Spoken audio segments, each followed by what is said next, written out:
রাজনীতির মাঠ যখন চুপচাপ, তখন হঠাৎই গুলশানে এক চাচকরে ৩ রাষ্ট্রদূতের আগমন যেন আগুনে ঘি ঢালার মতোই হইচই ফেলে দিয়েছে।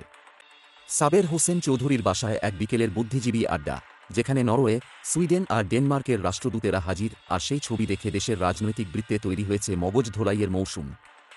ঘটনার সূত্রপাত সাবের হোসেন চৌধুরীর সেই বিখ্যাত সেকেন্ড ফ্লোর ড্রয়িং রুমে, যেখানে সাধারণত চা, বিস্কুট আর খানিকটা উন্নয়ন চিন্তাভাবনা চলে।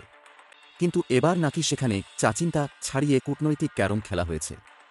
রাষ্ট্রদূতদের এমন হঠাৎ আগমন দেখে অনেকেই ভাবছেন, এই আড্ডা কি শুধুই স্ক্যান্ডিনেভিয়ান সৌজন্য, নাকি আছে কোনো স্ক্রিপ্টেড সিরিজের ট্রেলার?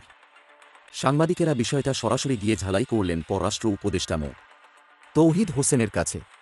তিনি এক দার্শনিক ভঙ্গিতে বললেন, রাষ্ট্রদূতেরা চাইলে কারও বাসায় যেতেই পারেন। কেউ যদি অপরাধী না হন, তবে তাঁকে হেফাজতে নেওয়ার প্রশ্নই আসে না। যদিও তাঁর মুখে শান্তির বার্তা, তবুও কথার পেছনে লুকানো বারুদটা কেউই মিস করেননি। তিনি যোগ করলেন, আমি তো কলকাতায় রাষ্ট্রদূত না, এক ধাপ নিচে ছিলাম। তাও গেছি অনেকে বাসায়। কিন্তু সমস্যা হয় যখন বাসায় যাওয়ার উদ্দেশ্য হয়ে পড়ে রাজনৈতিক রহস্য নাটকের সূচনা পর্ব। রাজনৈতিক বিশ্লেষকেরা ইতিমধ্যে পপকর্ন হাতে বসে গেছেন। কেউ বলছেন, সাবের হোসেনের ড্রয়িং রুমে হয়তো রাজনৈতিক পুনর্জন্ম প্ল্যান হচ্ছে।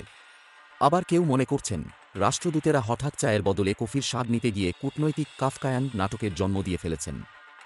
এদিকে ফেসবুক টুইটারে মেমে মাস্টাররা বসে নেই।